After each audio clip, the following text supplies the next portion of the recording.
Hello, hello, hello. How's everyone doing today?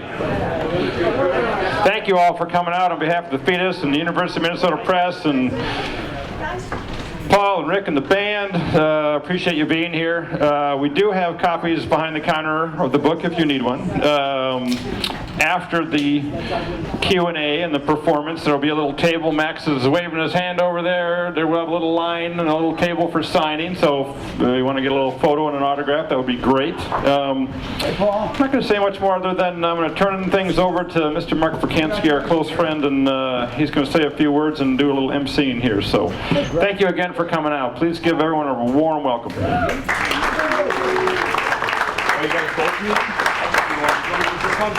This one right here. Better. For now? Okay, for now. Yep. All right, I gotta sit. It's hard for me to do. I have ants in my pants. Always. Anyhow, welcome to, as Paul has just gave you a new name, the world's greatest record store. Right? That's for sure. Okay. So welcome to our Twin Cities book launch of Blood in the Tracks, the Minnesota musicians behind Dylan's masterpiece.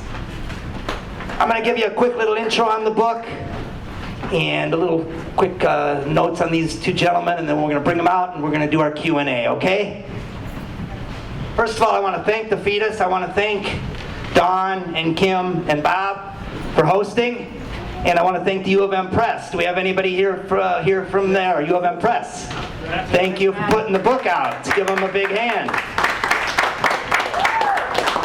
I got the book and I was thrilled like a kid in a candy store. He said that too. And I read it in one sitting and loved it. And I'm glad to be here this afternoon. My name is Marc Percansky. Let me just give you a little quick bio, not too much. When Bob Dylan recorded Blood on the Tracks in New York in September 1974, it was a great album. But it was not the album now ranked by Rolling Stone as one of the 10 best of all time. When something's not right, it's wrong, as Dylan puts it, and you're going to make me lonesome when you go. And something about that original recording led him to a studio in his native Minnesota to re-record 5 songs. The album. Now, how many here would say this is their favorite Bob Dylan album? All right, a few. So, on side 1 we have Tangled Up in Blue, You're a Big Girl Now, and Idiot Wind from the Minneapolis sessions. And on side 2 we have Lily Rosemary and the Jack of Hearts, and If You See Her, Say Hello. 5 songs recorded 2.5 miles from here at Sound 80. Okay. 6 Minnesota musicians participated in that 2-night recording session at Sound 80, bringing their unique sound to some of Dylan's best-known songs, only to have their names left off the album and their contribution unacknowledged for more than 40 years. Through in-depth interviews and assiduous research, Blood in the Tracks takes readers behind the scenes with these mystery Minnesota musicians. 21-year-old mandolin virtuoso Peter Ostrushko, drummer Bill Berg and bass player Billy Peterson, the house rhythm section at Sound 80, progressive rock keyboardist GREGG INHOFER, guitarist Chris Weber, who owned the Podium Guitar Shop in Dinkytown, and Kevin Odegaard, whose own career as a singer-songwriter had paralleled Dylan's until he had to take a job as a railroad brakeman to make ends meet. A rare look at the making or remaking of an all-time great album and a long overdue recognition of the musicians who made it happen. Blood in the Tracks brings to life a transformative moment in the history of rock and roll, for the first time in its true context and with its complete cast of characters. Now I'm going to introduce 2 men, and the cool thing about this book is that the authors are as legendary as the subject they chose to write about.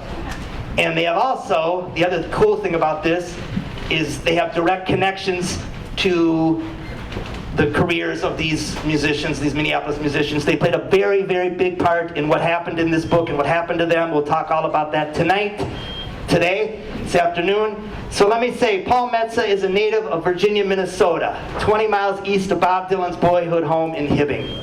He's the winner of 8 Minnesota Music Awards. He was called, and still called, the other great folk singer from Minnesota's Mesabi Iron Range by the Huffington Post. Yeah. He and Kevin Odegaard organized the $1 Million Bash reunion concert that united most of the Minnesota Six in 2001 to celebrate Dylan's 60th birthday. His autobiography, Blue Guitar Highway, was published by the University of Minnesota Press. For more information about Paul, go to paulmetsa.com. Rick Shefchik is a native of Duluth, Minnesota, Bob Dylan's birthplace. He was an award-winning reporter and columnist for the Duluth News-Tribune and St. Paul Pioneer Press for 30 years. He has written 10 books, including From Fields to Fairways, Classic Golf Clubs of Minnesota, and Everybody's Heard About the Bird, the true story of 1960s rock and roll in Minnesota, both published by the University of Minnesota Press. Go to www.rickshefchik.com, but the cool thing about it is they're both here tonight, so I'd like to introduce to you Paul Metsa and Rick Shefchik. Thank you, Mark. Your voice is more ragged than mine, for God's sake.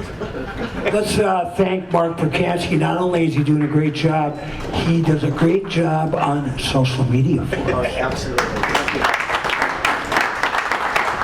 All right, so we got a lot to discuss tonight because I don't, get these two guys in one room that often. This is actually the first time. Came up with about 40 questions for them. We should be here till about 6 o'clock. No, okay. I'm just kidding. I've narrowed them down, and I'll ask a few. We'll talk about the book, and then if any of you would like to say some, we can take some questions from the audience. We'd be happy to do that, all right? So, first question, and either of you can answer, whoever would like to. Maybe I want to ask, what was your purpose in writing the book? If you had one main objective in why you wrote this book. Well, the genesis actually of Blood in the Tracks started back in 2001. Ironically, when the record came out in '75, I didn't like it at all. I was really entranced with that whole wild Mercury sound that all like Highway 61 and Blonde on Blonde and those records had in the mid-'60s. And this one seemed to me to be a little too pretty. Of course, at that time I was smoking more pot than Bob Marley. So, and I was a youthful folly. So over the years, it didn't take but a couple, 3 years when I re-listened to it at how much I enjoyed it. In 2001, I had gotten an email from Dylan fans in Turkey, the country of Turkey, who also had a horse farm and a sailing operation. They heard I was a folk singer from the Iron Range who wanted me to come over to Turkey to play, which sounded great, but I thought to celebrate Dylan's 60th. But then I thought to myself, well, Dylan's 60, if we don't do something in Minneapolis, we are really missing the boat. So I called Nate Krantz over at First Avenue, a young guy. Nate was about 21 or 22 at the time. He happened to be a huge Dylan fan. Told him my idea. So May 24, 2001, I was right that month starting to line up bands. I called up Kevin Odegaard, who he and I got to be friends. He was working in Los Angeles for a Songwriters Association, and I was playing out there at the Troubadour, and I cold called him. I just showed up at his office, and he was really welcoming the Minnesota guys, so we kind of bonded then. When I decided to do the $1 Million Bash, I called Kevin. I said, what's the chance of getting all the original guys that played on the record to show up at First Avenue? He was like white on rice. He got on the phone. He called me about 3 days later. He said, we've got everybody except Bill Berg, who was living in California. Now, what was interesting about that, some of these guys hadn't played together or seen each other since 1974. So not only was it a beautiful night of music celebrating Bob Dylan, but was a real homecoming for these guys. They played, I think, 3 or 4 songs. Greg might remember it. And in fact, Bob was out at his farm west of town, and my friend Larry Keegan, who grew up with Bob, who's also on the show, called Bob and said, hey, it's a really cool scene down there. Well, it started to rain cats and dogs. So Bob didn't make it down, although it which of course would have put it through the roof, but it was, that show was just kind of floating around in the sky. So that's when the idea, Odegaard credits me for a little bit about kickstarting their campaign to finally get credit for playing on that record. KO says you invented Blood on the Tracks live that night. Well, it's nice there. So that is true. So in 2018, when More Blood, More Tracks came out, the 6-record compilation, I had all of the guys except Bill Berg again and Chris Webber in my studio. I've got a TV show called Wall of Power TV, radio show called Wall of Power Radio Hour, 6 o'clock every Saturday at AM 950, going on 10 years. But we put them together, and you can track it down. You can see this on YouTube. And so we had an interview with all of them. Kevin brought the D28. Peter Estruso brought his mandolin, and John Bream was there as well. So I was also working on a project with a couple of other guys. We had a bit of a falling out, but I said I had done all the questions to the band off camera. I said, I'll make you a deal. I said, you can keep my voice and my questions on your documentary, but I want the transcripts. We'll trade. So he did. So I ended up with that, and from my TV show, probably about 200 and plus pages of transcripts. I had met a guy right around that time who's here. Raise your hand, Michael Croy, the literary agent that signed the deal. Let's hear it for Michael. And we went out to Dusty's in Northeast Minneapolis for burgers and beers, and I told him about this idea. And he said, man, he goes, I think that's be a great book. Have you thought about a co-writer? And the first guy I thought of was the guy next to me, who we've known since 1980. He gave, when Rick Shefchik was working for the Duluth Star News Tribune, he gave Cats and the Stars a stunning review when we were on our way down from the Iron Range to Minneapolis. I've been familiar with Rick's work as a journalist over the years. Loved his book. Everybody's heard about The Bird, that you can probably get here. And I called him up immediately, and that's where our collaboration started. Yeah, I was minding my own business in Phoenix, Arizona, doing my best to avoid another Minnesota winter. And I got a call from Paul, which was a little unexpected. Our paths always cross from time to time, but he said that he had a book project and was looking for a co-author. And when he described the idea of the book, I thought it was really valid. But I was familiar with the material because I had read Kevin Odegaard's book. He wrote a book called A Simple Twist of Fate, published in 2001, which essentially covered Kevin's involvement in those two Minneapolis recording sessions with Bob Dylan in '74. And I wasn't sure that there was really a whole lot more to say about the sessions themselves. But Paul and I kept talking, and it occurred to me that people really didn't know that much about the 6 musicians that played on that session, which is kind of what led to all of this anyway. The fact that these guys improved an album that was already really good, but nobody knew who they were outside of Minnesota, outside of the people who had been lucky enough to see them play somewhere in the upper Midwest. So to bring out their biographies seemed to me to be a very worthy goal for doing another book on this subject. And in particular, aside from what they had done that got them invited to play in the session in the first place, what happened to their lives afterwards? Did playing on Blood on the Tracks help their careers in any way? I didn't know the answer to that, but I was really curious. I wanted to know what had become of all of them. Now, some of them, like bassist Billy Peterson, I was aware was playing with Steve Miller, or at least had for 7 years. And Peter Ostrushko, everybody was familiar with his weekly appearances on Prairie Home Companion and a lot of other records.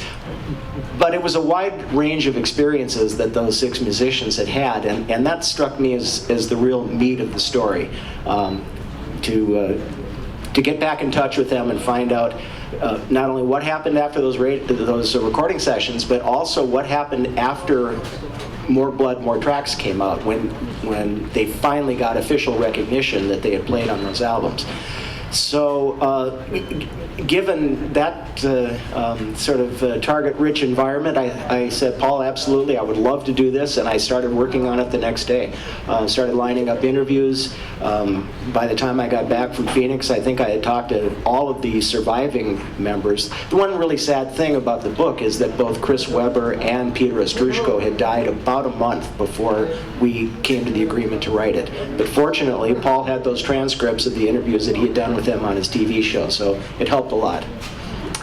Tell me about the title. It's a very interesting title. It's very open to interpretation. I take it as blood in the tracks, meaning the involvement that you both had with them. You are in the tracks with them. You know, you've done a lot of stuff with them, and their careers took a different tone after you got involved. Well, I mean, they were struggling musicians, never got credit. It's very sad and unfortunate, and it's hard to deal with. They did a good job of dealing with that, putting them through the years. Then you came along and got them, the credit happened, and got them on the show. Tell me about the title, Blood in the Tracks, who thought of it, and what it means to you. And we'll let Rick say that, but just to kind of address what you were talking about. When Rick and I started to formulate the idea and kind of see how the thrust, how the architecture of the book was, I had been, it was my pleasure to know all these guys over the years, and I played with several of them. And so I got to know, as you do with any friend, their background, and of course, guys like Billy Peterson and GREGG INHOFER, anybody who'd been in the music scene knew a lot about their history. So I said, what would make this interesting is to also tell where all these guys came from and what led them in their musical lives that led them to this record. And we kicked around a few ideas for the title, but Rick, what was the night you decided to call it Blood in the Tracks? Well, I don't remember the specific night, but it was the night after we had already turned down about 24 other titles that we didn't think were going to work very well. But my thinking was, the reason that the Minneapolis sessions were successful was, at least as far as Paul and I are concerned, you know, you could ask GREGG INHOFER if he agrees with this, but this is our theory anyway, that they were all Minnesotans, and that Bob Dylan felt a level of comfort with the 6 musicians at Sound 80 those 2 nights that he had not felt in New York City when he recorded the original 10 tracks. So I started thinking about the shared bloodlines of those musicians, and so all we had to do was change a vowel from blood on the tracks to blood in the tracks, and it seemed to fit perfectly. And it's also a really kick-ass marketing thing. Easy to remember. Yeah. It's like bringing the album back. Well, you for know, another life. Rick and I say if we could sell half as many books as the record sold, which was 2.5 million, we'd be doing really good. That's going to happen. What number book is this for you? Third book. 2 this year. Yes, 2 this year. Alphabet Jazz. Now, what was fun, I wrote a book called Alphabet Jazz, Poetry, Prose, Stories, and Songs, with the story of that night and edited stories and Blood in the Tracks. But what was fun, I moved to Duluth 2 years ago, and I rented the first floor of Bob Dylan's childhood home. So in my book, Alphabet Jazz, I've got 3 or 4 pieces of Bob Dylan related, and then Blood in the Tracks. So I was actually, as I was on the phone and emails with Rick, I was there kind of where it all started. So it had a really certain powerful karmic implication to it. I liked your story about signing the guest book. Yeah, I used to, part of my renter's duties, Bill Pagel owns the house in Hibbing and Duluth. You know you're a huge Dylan collector when you own both houses. And Bill's a great guy, and he said, well, part of your renter's duties is you gotta man the guest book. So if I was on the porch in the morning having my coffee, maybe a little later in the evening having something a little stronger, people would be coming up taking pictures all the time, from teenagers in youth camps in Wisconsin to couples traveling the country in their RV. Parties from 5 different countries. On my birthday, this family of 8 from Mexico City. They couldn't have been, Dad must have been about maybe 50, and 4 kids, an aunt and uncle, and they flew to Minneapolis to see the Vikings, and then to the Duluth to see Dylan's house, and then they got up to Hibbing, and Bill happened to be there and gave them a tour of their own house. They sang me Happy Birthday, which is beautiful. But so I collected the guest book, and people were so nice. But what I would do, I would get their name, address, date, and then if I had some of my CDs sitting around, I would give it to them. It was kind of like Jehovah's Witnesses in reverse. Rick, what number book is this for you? Do you have a count? I mean, you've done fiction. It's kind of unofficial. I've got 10 published books. This would be my 11th. I have an unpublished novel that we have high hopes for, and I'll probably start another one this fall. Plus, I've done a couple of privately published books that were commissioned. 50 songs you've written are somewhere. Well, it's around. Probably more like 70 or 80 Was there now. any bands? Yeah, I played in a few bands. I was in a high school band back in the 60s, in the heyday of 60s rock. What was the name of that band? Well, there were 6 of us, and we were all in our mid-teens. We called ourselves the Six Pack. Have you guys jammed together yet at a gig? Yeah, we played a song or two when one of our books came out at the bookstore in Stillwater. Yeah, but Paul doesn't remember this. I remind him of it, but he doesn't. You remember the great journalist David Carr.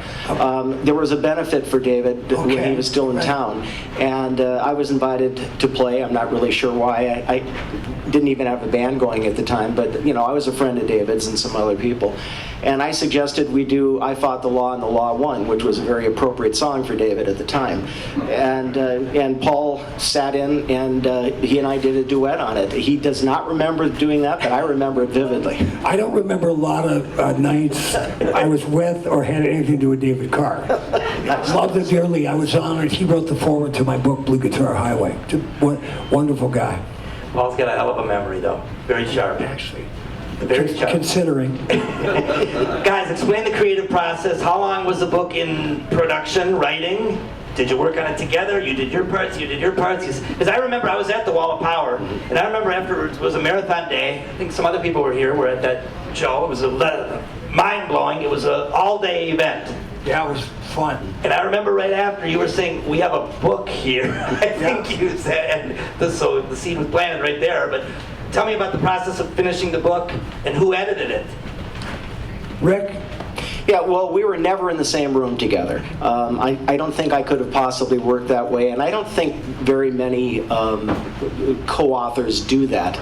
You tend to bounce back and forth, and you play off of each other's strengths. Paul's an idea guy. He's a creative artist. He knew everybody that we were going to be interviewing and writing about in this book. So he was the touchstone of anything that I would put on paper. But I sat at my desk. I did my interviews. I did my research. I'd write a chapter. I'd send it to Paul, and almost every time Paul would say, "This is great. I love where you're going with this." But he always had a suggestion about another question that could have been asked, maybe another person that you could interview from a little outside of the story that might bring a little more perspective. So that's how we bounce the work back and forth. Okay, so I think it was a little over a year, if that, right? I mean, well, it seems like, okay, I remember you called me in January of 2021, and so now it's been like two and a half years. A couple years, and you turned it in, and that's what came out. The U of M Press are nice people. They put the book out as you wrote it. They're nice people, and God forgive me, Matt, but they're slow. But the beautiful thing about this book, one of the things that we're most happy with, is the cover artwork is done by Bill Berg, the drummer. And that is the only visual representation of the sessions because there was no cameras allowed. Didn't have cell phones back then. Yeah, so when the U of M Press, they dummied up a cover for us. Can you describe how absurd that was? Pardon us, Matt, but... Well, it was silhouettes of 6 anonymous, different colored people that could have been on a kid's lunchbox. Yeah, or a in the K-Tel 1960s. record. Yeah, and Paul's immediate thought, and it didn't hit me as hard as it did Paul, but his immediate thought was, okay, once again, these guys are going to be anonymous even on the cover of the book where we're trying to make them not anonymous. And since we had that great piece of art that one of the participants had done from memory, he didn't do it Bill Burke did it. weekend. Did he do it while the recordings were going on? No, he did it a number of years later. He did. But, There's a couple of them. but that's the only visual representation that exists. So, but the thing was with that, nobody had, I think the actual painting or drawing is now in Tulsa at the Bob Dylan Center. So when we did A Blood on the Tracks Live in 2005, it sold out show at the Pantages, and Eric Weisberg was there. Guys like Martin Devaney and Adam Levy, a lot of local musicians. I opened the show. There was a beautiful poster for it with that description. So I literally had to take it out of, I had it done on this beautiful frame, glass frame, and so I had to take it out and run it to a copy shop in downtown Duluth. And so then we got that to them, and we're really happy because it's such a beautiful drawing if you didn't know what it's from, but it's cool. Well, let me talk about something that people don't talk about much is the pictures in here and the photos. I pretty much hadn't seen any of them before. They were turned in by a lot of the artists and musicians. Can you tell me something about the picture? There's one of Bob in here I've never seen before. It looks like he's opening an envelope. I wonder if it's the royalty checks that they were due, but there's a great shot of him in there. And you got Kevin Odegaard with David Zimmerman, Bob's brother. Tell me about the photos. There's a lot of great shots in here. Kevin gave us that one, he and David Zimmerman. The U of M Press dug up the photo of Bob with the notebook. Now, it's God bless him, because trying to get a Bob Dylan photo that's been published before or has been published is very expensive. So they gave us a few options, and that's the one we decided on. The Billy Peterson, Bill Berg stuff is given to us from Bill and Bill Berg. A Bill Berg shot of Billy Peterson. Yeah. That was really cool. So it was kind of, we were hunting around for them. Yeah, and let me clarify a remark I made a little bit earlier about the U of M being slow. They are careful, and you want to work with careful journalists and editors when you're putting a book together. Their process isn't the fastest. Sometimes you'll wonder, well, okay, when is our publication date? But all of the really nice touches in that book are probably a direct result of the fact that they do these books with such care. It wasn't always easy to find these photographs. Sometimes we would agree on a photograph and then a little bit later think either that's not as good as we can do, let's see if we can find something better. And hunting down those photos does take time, and I think we got it right. We found some really good stuff. Really good ones, definitely. There's a good one of Pepper Fog in here. I just asked Greg about it. He said, where did that one come from? Oh, we found that lying on the street somewhere. I don't know. Guys, through all your research and everything, I was told Kevin Odegaard year after year would say, we're going to get credit, we're going to get credit. Columbia's putting out this box, we're going to get credit. What do you think it took so long for them to get credited?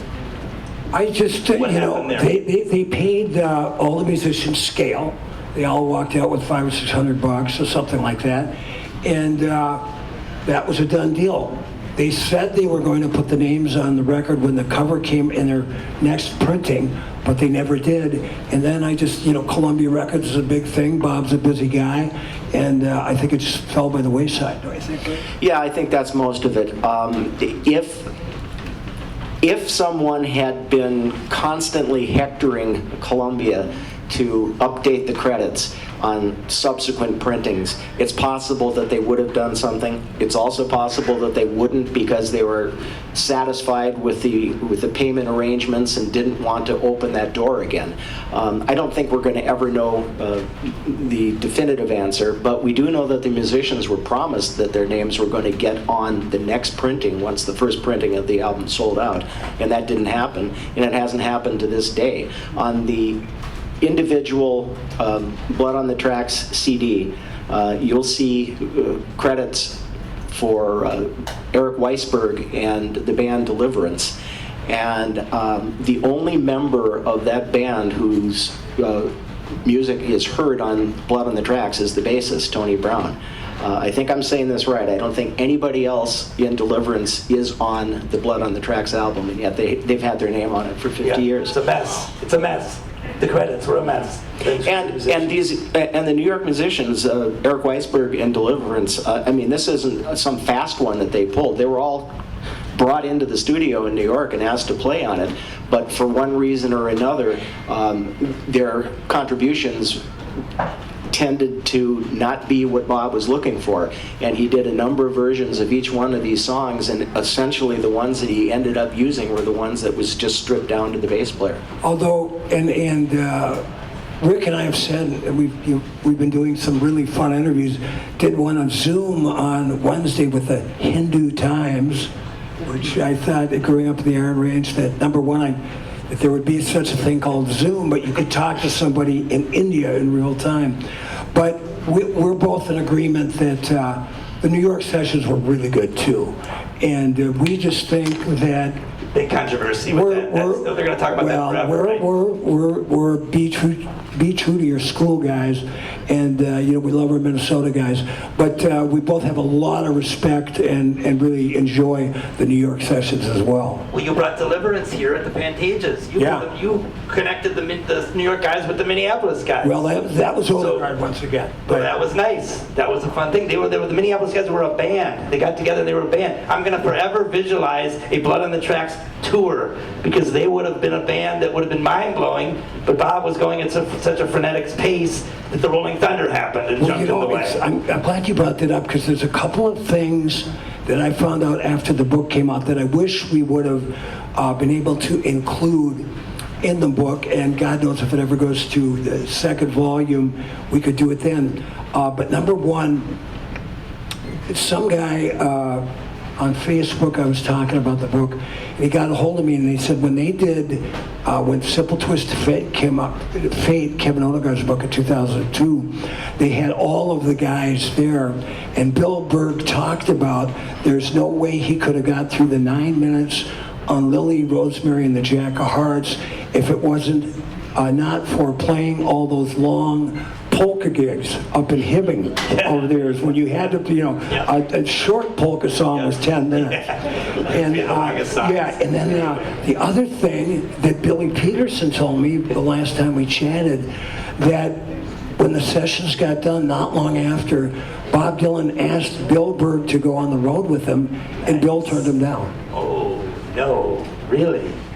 Because they could have been they would have been up there with the band and Petty's Heartbreakers in terms of backing him. They were unbelievable. When you open this album, there was a sticker on the front that said includes the tracks Tangled Up in Blue, Lily, Rosemary, and the Jack of Hearts, and I think Idiot Wind. Those are the 3 of the 5 Minneapolis ones. The other story that's been told a lot is that half the album is the Minneapolis guys, half the album is the New York guys. That's not true. About 32 minutes is the Minneapolis guys, 20 minutes is the New York guys, 60% is Minneapolis. So, they've been on more than half of the album. I don't know all the controversy between. When I was a little boy, I got this album and I could hear it, and I would hear the difference in the sounds. You can clearly hear if you put the 5 tracks next to the other 5 tracks, you're going to hear more acoustically laid-back tracks with some full band productions. And when Bob first recorded the 10 songs in New York and made an acetate of it and started playing it for his friends, they all loved it. They said, this is great, this is some of the best work you've ever done, and he was initially happy with it.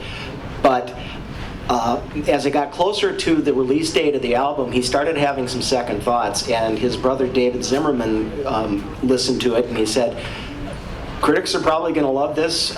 Your musician friends were right. This is really great work.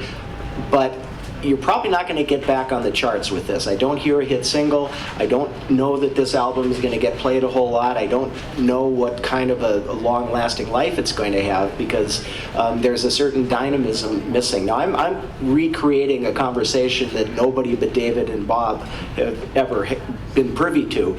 But that has to be what the conversation was, because finally, just 3 or 4 weeks before the album was due to release, that's when David suggested, let's get 6 musicians into Sound 80 and take a run at re-recording 1 or 2 of these songs. And they started with Idiot Wind, and that was, it changed the personality of that song completely. The lyrics are pretty much the same, and they are sort of a biting, accusatory look at a relationship, but the music didn't project that emotion.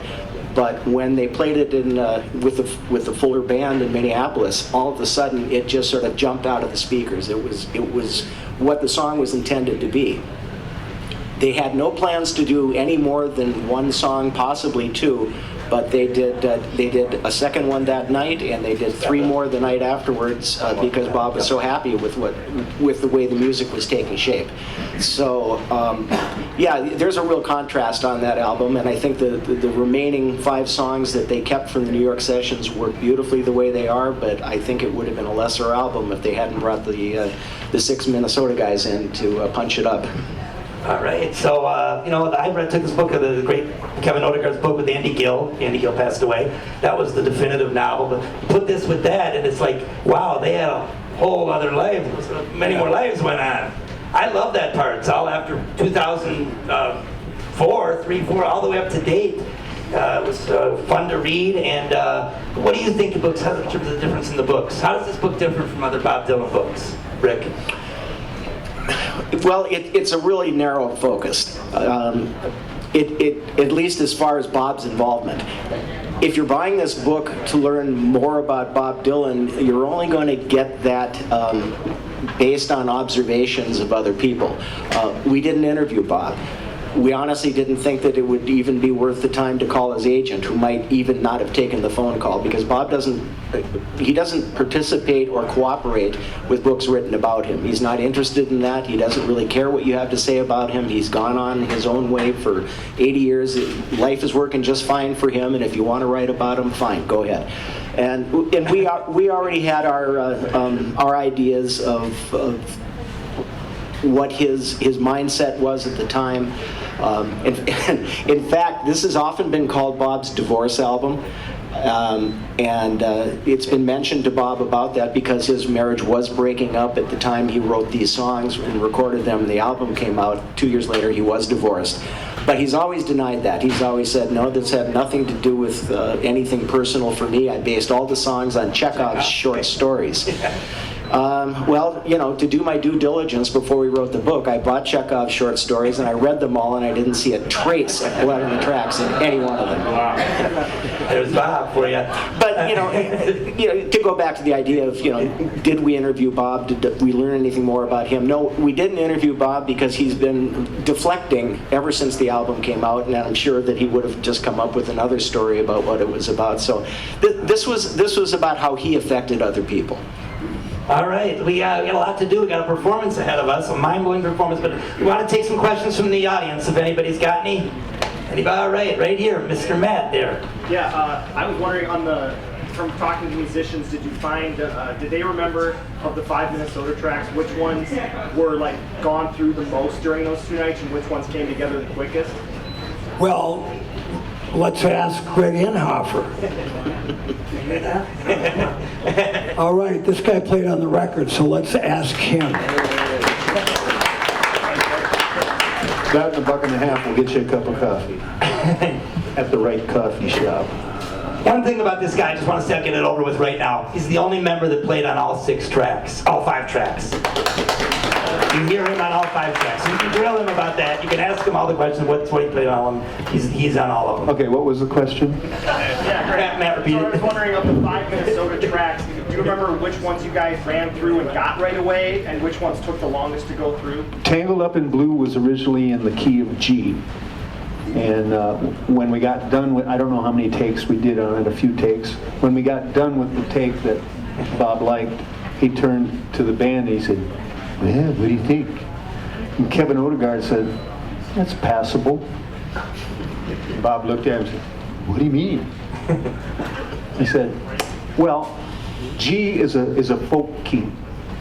A is more of a rock key. If you moved it up to A, I think it would just have a little more punch." So we did. And